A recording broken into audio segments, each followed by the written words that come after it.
السلام علیکم بینندگان ارجمند. برنامه نوبتی اطلاعاتی تحلیلی نبض زندگی منظوری شماست.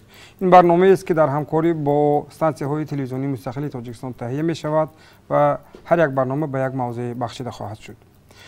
موضوع برنامه امروزی ما به مسئله تاثیر دست انسان در ویران کردن ترکیب خاک بخشیده شده است و امروز ما همراه با متخصصان و کارشناسان این موضوع به عمق این مسئله توجه خواهیم کرد. اینک با ما بمانید. таъсири дасти инсон дар вайрон кардани таркиби хок кадом мушкилиҳо ба вайрон шудани таркиби хок оварда мерасонад? Проблемаи имрӯзаи заминҳои кишт кадомҳоянд? Оё деҳқон барои ҳосили дилхоҳ ба даст овардан забони замину обу хокро пурра омӯхтааст? Мутахассисон чӣ мегӯянд? Андеша, таҳлилу хулоса дар студия аз коршинос, директори филиали маркази такмили ихтисоси кадрҳои комплекси агросаноатии донишгоҳи аграрии Тоҷикистон ба номи Шириншошо Темур дар вилояти Суғ Бобоҷон Домулоев. تأثیر دست انسان در ویران کردن ترکیب خاک جای دارد. از خودکنی زمین‌های نو یا کشت در زمین‌های پیشینه، بی‌رعایی تکنولوژی‌های نگاهبینی زمین و به یک قطار مشکلات ویرانشوی ترکیبی خاک آورده می‌رساند. عاقبت‌های اساسی فعالیت خودجگیداری انسان از اینها عبارتند: اراز خاک، افلاس شوی، کم شوی و نمک خورده شوی خاک، باطلاق شوی، برهمخوری مینرال‌های خاک، کم شدن معدن‌های فایده‌ناک و نمناک شوی آنها از شمار بیماری‌های زمین است که خودجگیرداران آنها در فعالیت خودشان آن را فهمیده یا نفهمیده به اجرا می‌رسانند. موضوع نوبتی برنامه محض به همین مسئله بخشیده می‌شود که برای ما دانستن مهم است که با این وضع تأثیر دست انسان به محیط اکوسیستم چگونه خواهد بود.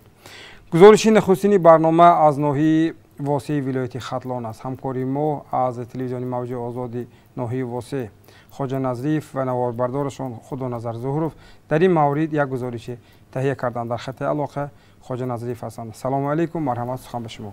السلام علیکم تماشابینان ارجمند، بینندگان عزیز. موضوعی که ما پیگیری نمودیم عاید محافظت خاک و پیشگیری شورشوی خاک می باشد.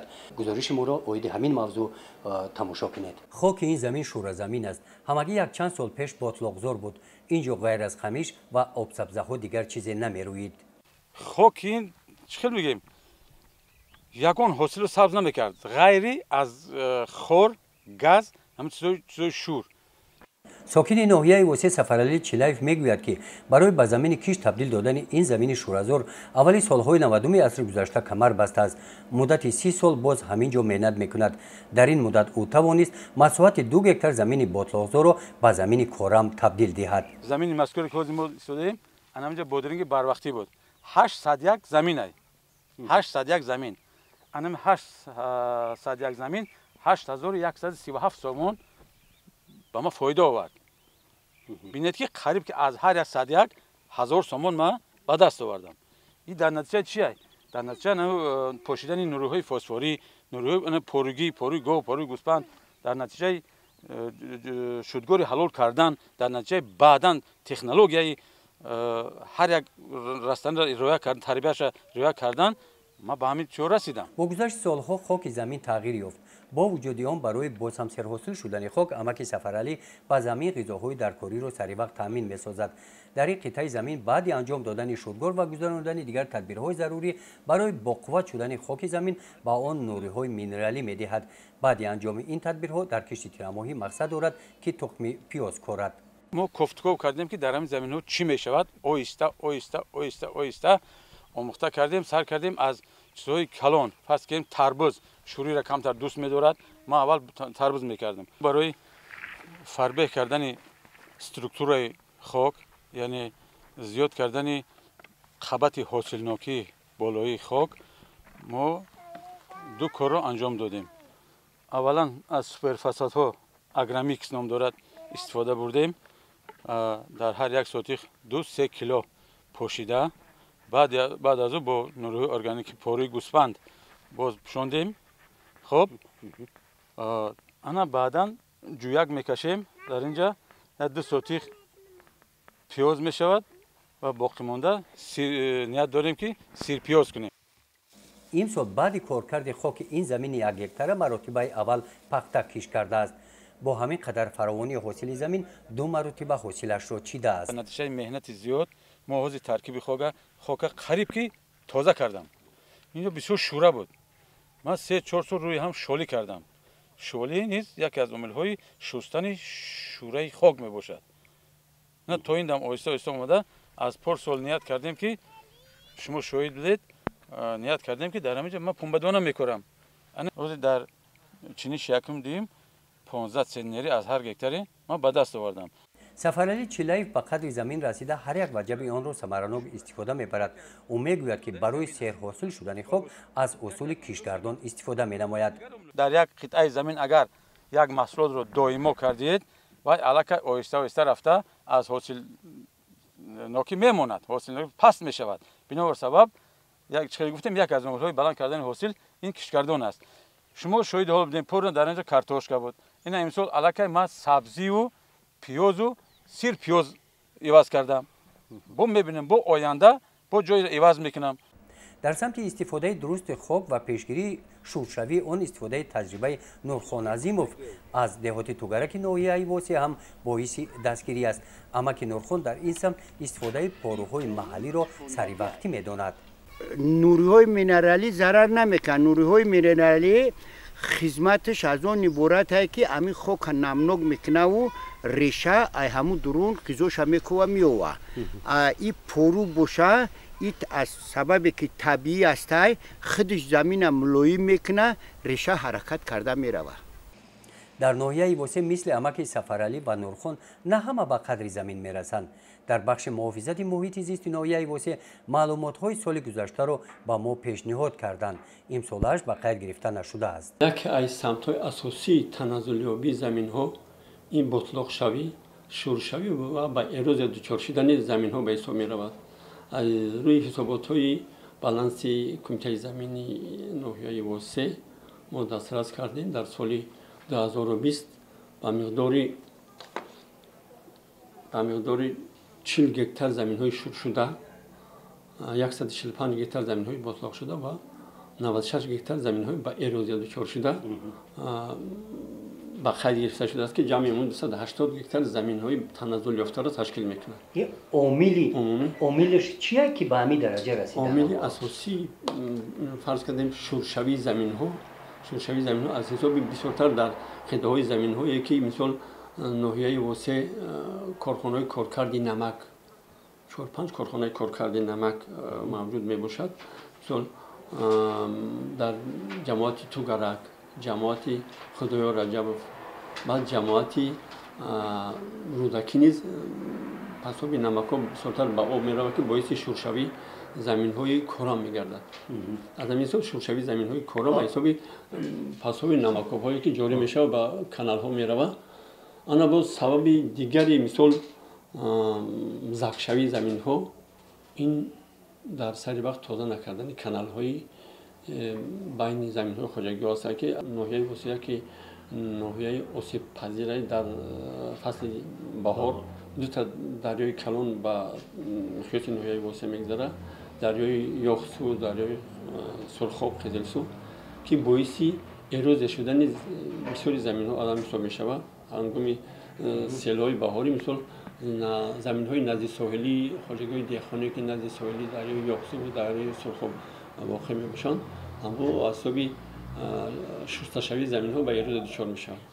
محافظت خاک زیر توجه حکومت جمهوری قرار دارد. در این سمت عالمان رساله‌های علمی می‌نویسند. سال گذشته یک گروه عالمان کشاورز عاید این موضوع پیشگیری شورشوی خاک و بهداشت حالت ملیوراتیوی زمین‌های آبیاری شونده شور شده منطقه کولاب در ناحیه ایواسی با اشتراک رهبران خواجگی‌های دهقانی سمیناری آموزشی گذرانیدند.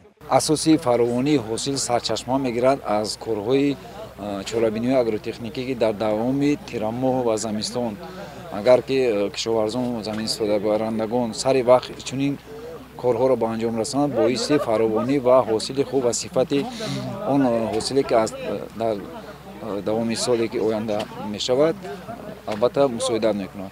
جهت دیگری آبشویی کنی زمین ها در آن است که البته در قسمت آن قطعه زمین هایی که شور شده درجه شورناکی بلند دارند اون را توسط آبشویی کنی می توانیم که یک با درجه پاس یا درجه خب بینمکی رسونیم. در این مورد ما اون رو از روی معیار معین و مهلت معین باید اون رو طبق طلبات یعنی توصیه های متخصصان برامون پیش از آبشویی کردن ما توصیه میدیم که البته خط زهبور زاکوش ها رو تازه کنن، در چوکوی لایحه‌ای نه کمتر از 4 متر دو طرفه تازه کنن، بعد در دوام تیر ماه و زمستان با آبشویی کنی زمین های شور شده چی یعنی که خواجگیداران مشغول شوند. قهرمان گزارش ما سفرعلی چیلایف با این سمینار دعوت نشده بود، لیکن او از مصلحت‌های عالمان استفاده می‌نماید. برای بقوت نمودن خاک پیش از همه عامل مهم اون مناسبت صافدلانه انسان به خاک و استفاده پاروهای محلی را افضلتر می‌حسابد. گزارش خواجه نظریف خدای نظر ظهوروف از منطقه کلاب برای برنامه نبض زندگی. برنامه اطلاعاتی تحلیلی نبض زندگی را ادامه می‌دهیم. دهقانان زمین می‌گیرند، کشت می‌گذرانند. از زمین با واسطه استفاده نوری‌های مینرالی و گوها زهر خیمیکات‌ها حاصل دلخواه به دست می‌آورند.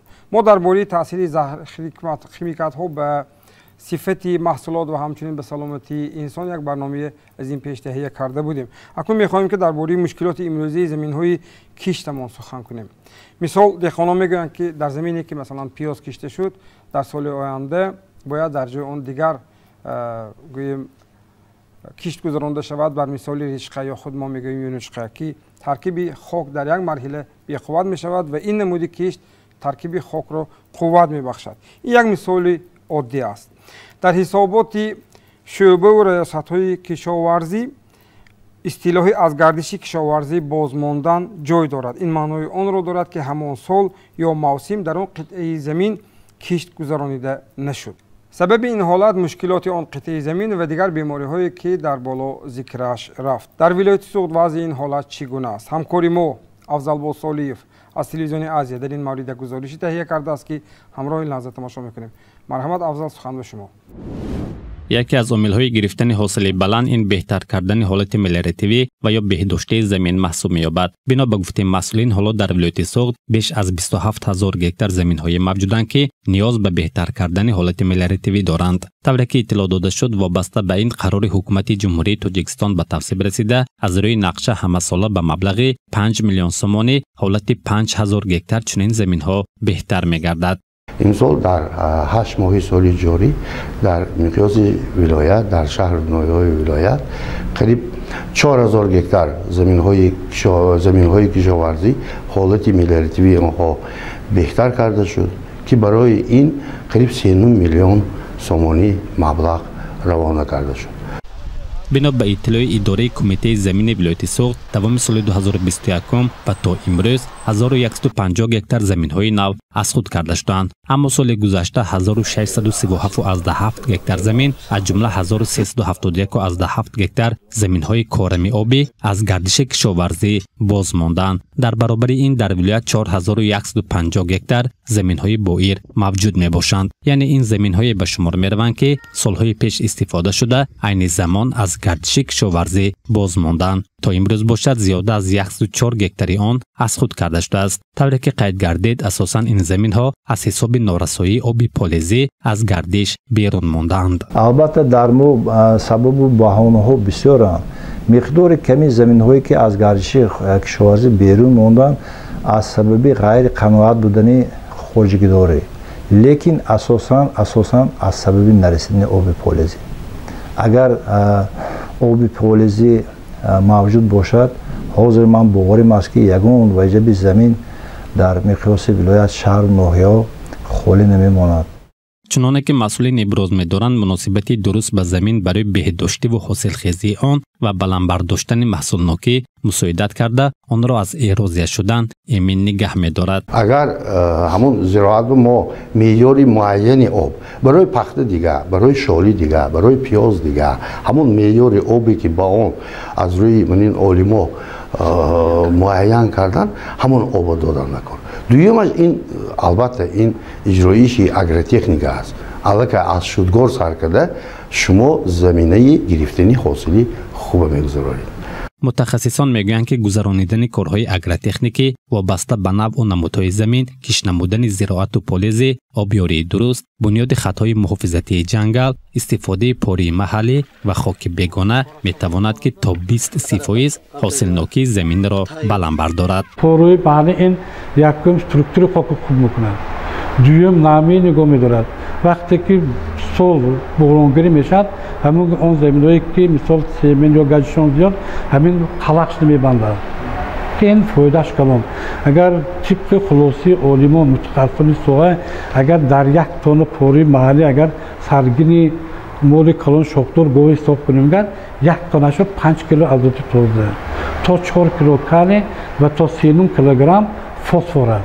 حساب کنید اگر ما 20 تن داریم 100 کیلو آزوت توزه.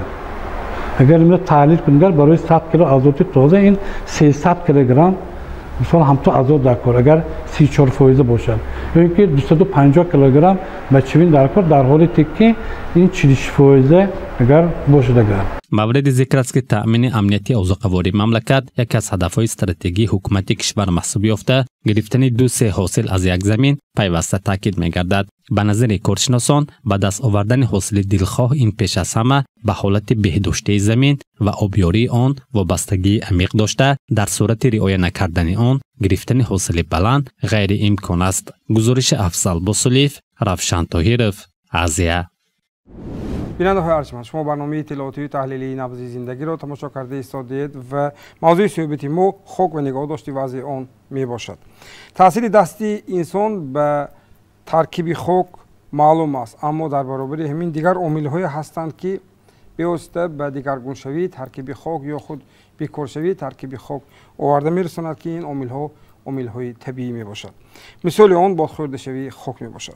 این چگونه حالت است و تاثیر طبیعت در دیگرگون شوی ترکیب خاک چگونه رخ می دهد؟ به این سوال ها ما صحبتی داشتیم. ژورنالیستی برنامه محمد مراد و یک صحبتی داشتند با دیرکتور مرکز آب و هوا سنجی ولایت سوخت عبدولی حمیدوف. مرحمت، همراه تماشا میکنید.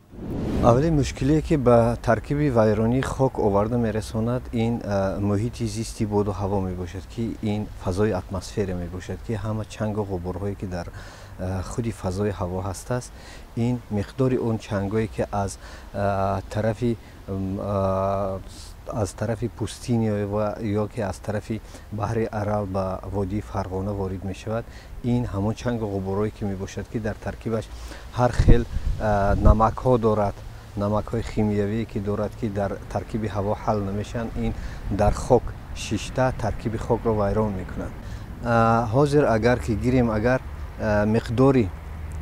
مقداری حرارت هوا در اتمسفر، مقدار حرارت هوا که در اتمسفر که زیاد شده است، این آورده میرساند که به گرمی خاک. اگر که حرارت خاک بسیار گرم شود، اگر آن نمناکی که در ترکیب خاک هست است بخار شده به اتمسفر میبرد. همین نمناکی وقتی که بخار شد ترکیب خاک آن غذایی که از اتمسفر میگیرد آن غذا را گرفتن نمیتواند.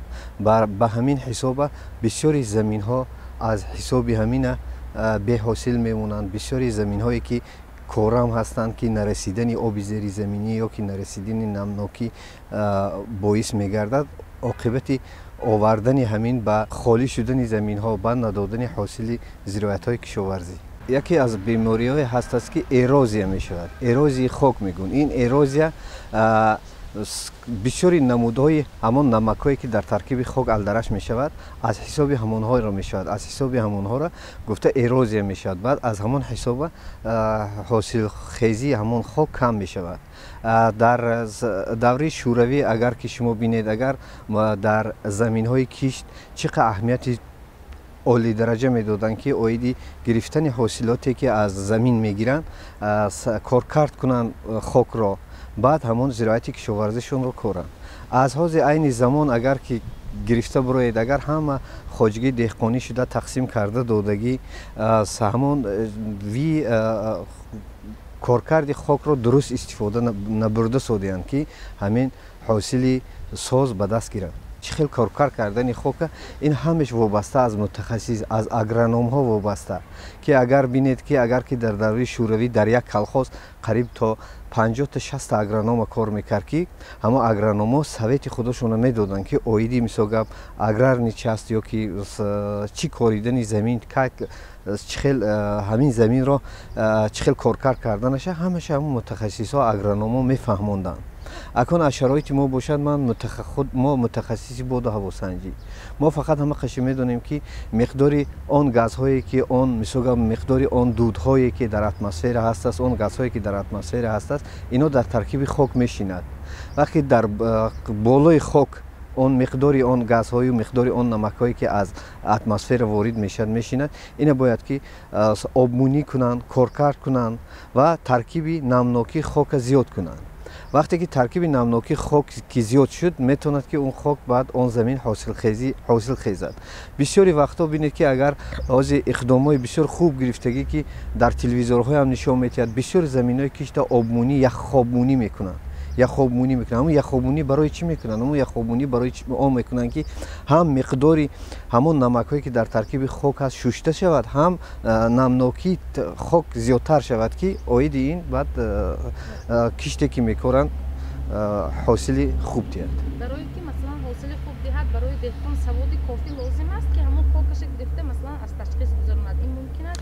این ابیزات ممکن است. خاک همه وقت باید که از تشخیص گذرانده شود. هر یک وقتی که آن حاصل کارکرد میکند پیش از کارکرد اون باید که خاکش از تشخیص گذراند.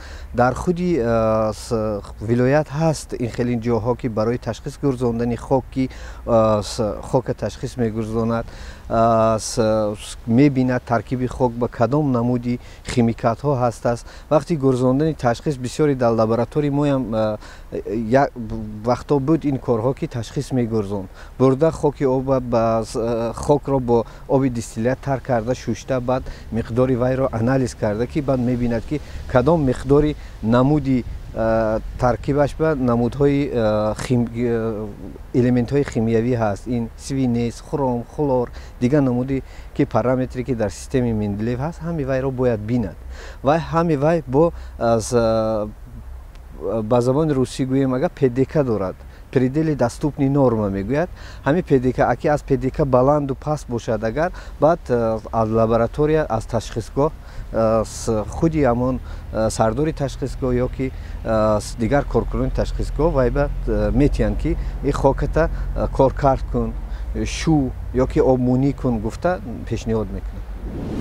بیننده‌های ارجمند برنامه اطلاعاتی تحلیلی نبض زندگی را ادامه میدهیم. یک مقاله خلقی هست میگوید که زمین را آب ویران میکند آدم را آدم. پس مناسبت ما به آب چگونه باید باشد که واقعا هم معلوم است که آب زیاد حتما به ترکیب خاک تاثیر منفی خودش را میرساند. در منبر کارشناسی امروزی برنامه ما قرار دارند باباجان دامولویف دیرکتور فیلیل مرکز تکمیل اختصاص کادرهای کمپلکس اگروصنعتی دانشگاه اگراری تاجیکستان به نام شیرینشاه شاه تیمور در ولایت سوخت. خوش آمدید میگم. تشکر. مراتب دیوم است که شما در برنامه ما اشتراک میکنید. واقعا فکر میکنم حضور شما در برنامه برای بازگو کردن موضوعهای آن بسیار کمک میکند و من با سوال نخستین که بیاس از موضوع خاک وابسته من پرسیدنی هستم که وضع امروزی زمین های ولایت چگونه است؟ اگر ما به فکت و رقم ها نظر اندازیم اگر در ولایت سوخت و 1 ینوری سال 2021 زمین های آبی 294,333 گکتار را تشکیل می دهد.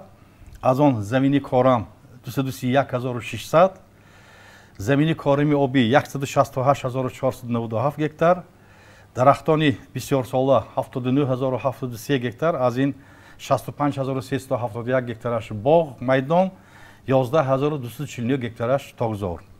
وضع امروزی زمین های اگر ما حالت به نظر گیریم اگر از سالهای 50 عصر گذشته در ولایت اسودکنی زمین ها سر شدگی و در ما حاضر از همون 294,333 گکتاری که هست از همین نزدیک 150,000 گکتارش زمین های سنگاه. بعضی زمین ها هست اینش البته چنانکه که شما تاکید کردید در نتیجه تأثیری инсон ба вуҷуд омадагӣ монда ҳозир наздик 34 000 гектар заминҳои шӯр мавҷуд аст. Яъне дар натиҷаи нодуруст истифода бурдани об, яъне заминҳо шӯр шудагӣ, асамин 4 000 гектараш заминҳои шӯриш хеле баланд. мова наздик яксар аҳоли мова 0,10 гектар замини корами обӣ рост меояд. бинобар ҳамин самаранок ва оқилона истифода бурдани заминҳои корами обӣ яке аз масъалаҳои муҳими имрӯза ба шумор меравад. Ташаккур.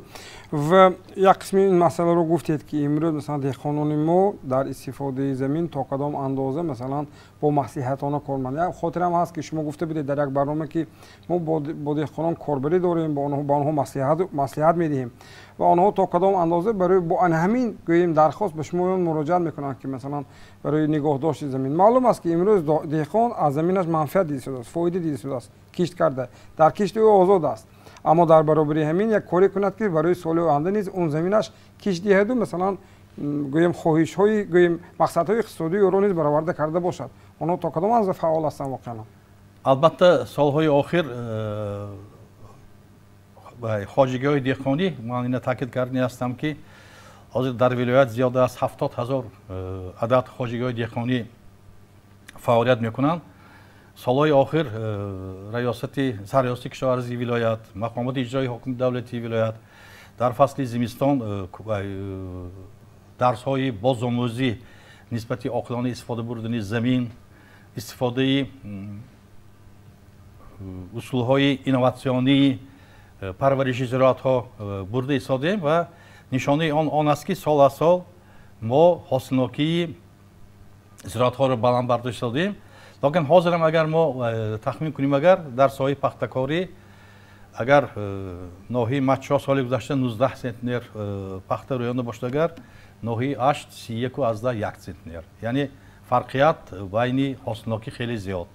ё ин ки картошка гирем агар аз 180 центнер дар Панҷакен то 350-400 центнер дар ноҳияи Деваштиш, дар ноҳияи кӯҳистони Мачо. бинобар ин ин фарқият аз чӣ ба вуҷуд меояд? агар якумаш аз ҳисоби сифати заминҳо бошад, агар дуюмаш гуфтам мумкин аст ки ин дар натиҷаи илми агрономиё ба истеҳсолот дуруст ҷорӣ карда натавонистанд.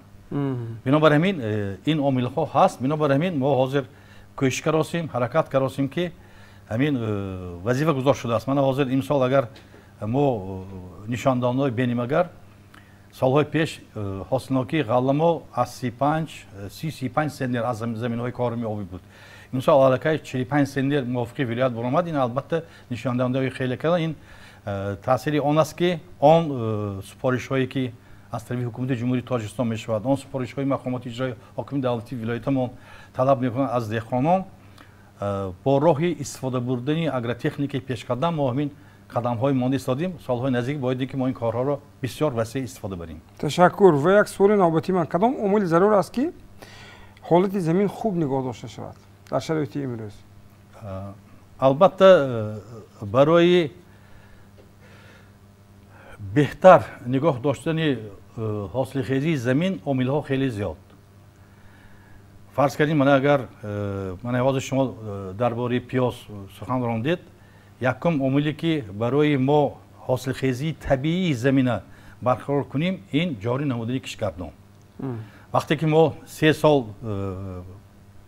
алафи юнучқаро кишт мекунем, 3 сол вай замин меистад, ҳар як гектар ба то 200 килограмм азоди тоза ки растани қабул карда метавонад гирифта метавонад.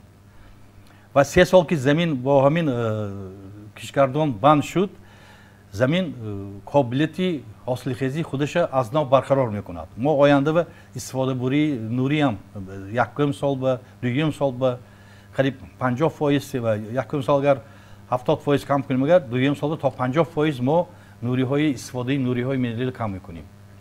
ин дуюм омил ин риоя намудан ба режими обёрӣ.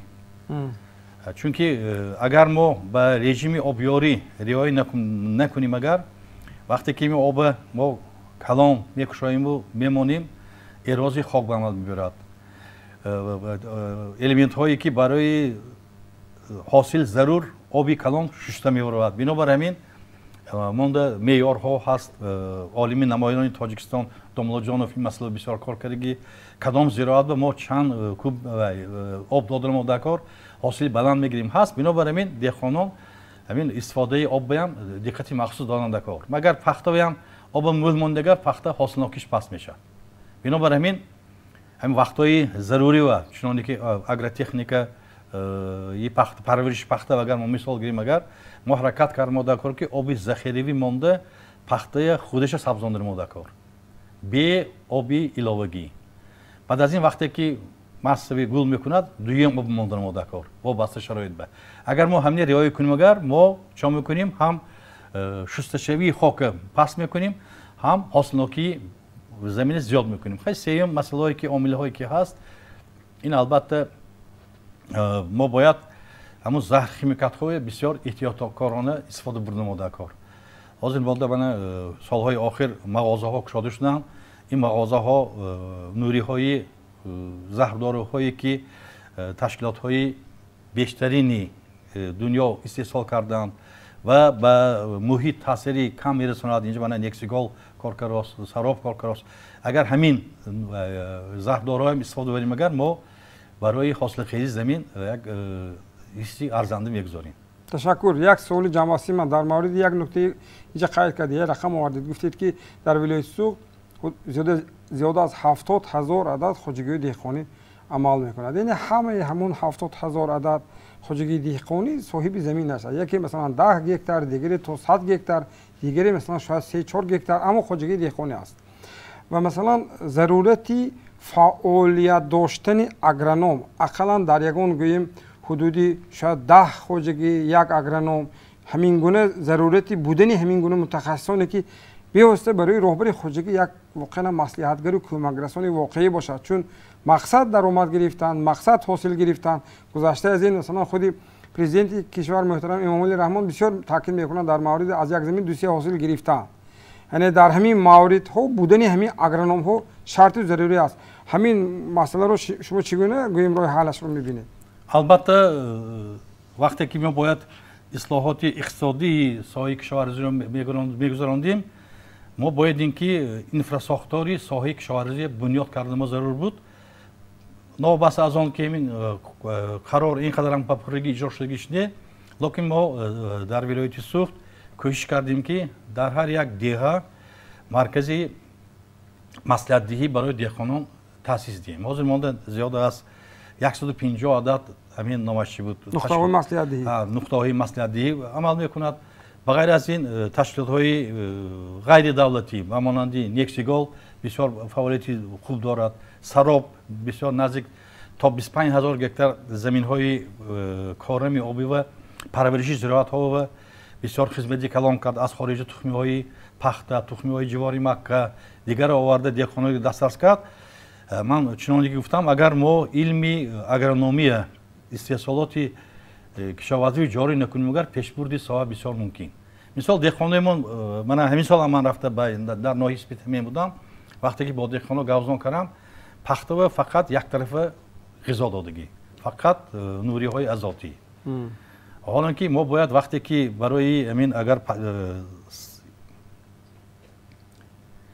як тонна пахта истеҳсол мекунем мегӯем агар камаш 50 кило номачи буд 5 кило 1 центнер 5 кило нури азотӣ, 3,5 килограмм нури калидор, 3,5 килограмм нури фосфордор накун. чунки растани аз хок ҳамина ҷабида гиром ба ғайр аз ин бо микроэлементҳо ҳаст, макроэлементҳо ҳаст. ҳамина гирифта ҳосила бунёд мекунад. агар мо ҳамина соли оянда ва ҳамина барқарор накунад хоҷагиҳои деҳқонии мо, ин ба ҳосилхезии замина паст мекунад. бинобар ҳамин дар аксар маврид хоҷагиҳои деҳқонӣ фикр мекунанд ки акун имсол нури минерали қимат шуд ҳамина надорам ечис мегӯям, лекин ҳосилхезии табиӣ ман гуфтам ки ҳосилхезии табиии замин ин он чи худи хок дорад. фарз кардем солҳои пеш ҳисоб китоб карда буданд то 24 центнер ҳосили пахта гирифтан мумкин вобаста замина ваяш ба то 80-100 центнер картош гирифтан мумкин. ин зиёд киш ба албатта мо боидем ки нуриҳои минералӣ истифода барем. یعنی زیاد از 50% حاصل میگرفتگی برای بالا کردن حاصل که میاد. این از وابسته است از استفاده به نورهای مینرالی و چنانچه که من گفتم در اکثر موارد خواجگی‌های دهقانی ما تناسب در آوردن نورهای آزاتی، فسفری، کلیدار برای رعایت نمی‌کنند و اگر نورهای آزاتی ما از روی طلبات رسمی حساب کرده توانیم اگر لیکن نوری‌های فسفری و نوری‌های کلیدار ما باید حتما خریده زمین داشتن ما در کار. اگر خیم لابراتوری بود مانده، اگر هم دهقانی ما رفته، اگر خیم لابراتوری و ترکیب خودشون تحلیل کنند اگر ممکن بعضی خاک‌ها در آوردن نوری فسفری شرط نیست چون که فسفر بلند. بعضی جاها کلی. بنابراین همین وقتی که 70,000 مانده زمین استفاده برنده هست و خواجگی‌های دهقانی با اینکه حتما خریده زمین خود داشتنشان در کار.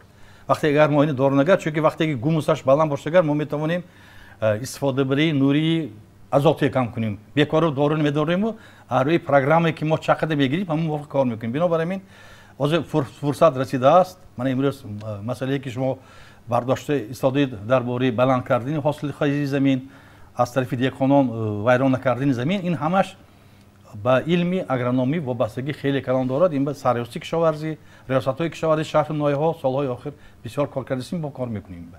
تشکر برای پاسخ به سوال‌ها و اشتراک به برنامه. بیننده‌های ارجمند در صحبتی کارشناسی امروزی ما حضور داشتند. بابا جان دامولایف دیرکتور فعلی مرکزی تکمیل اختصاص کادرهای کمپلکسی اگروصنعتی دانشگاه اگراری تاجیکستان به نام شیرین شاه تیمور در ولایت سوات. خوش آمدید میگم. برنامه رو ادامه میدیم.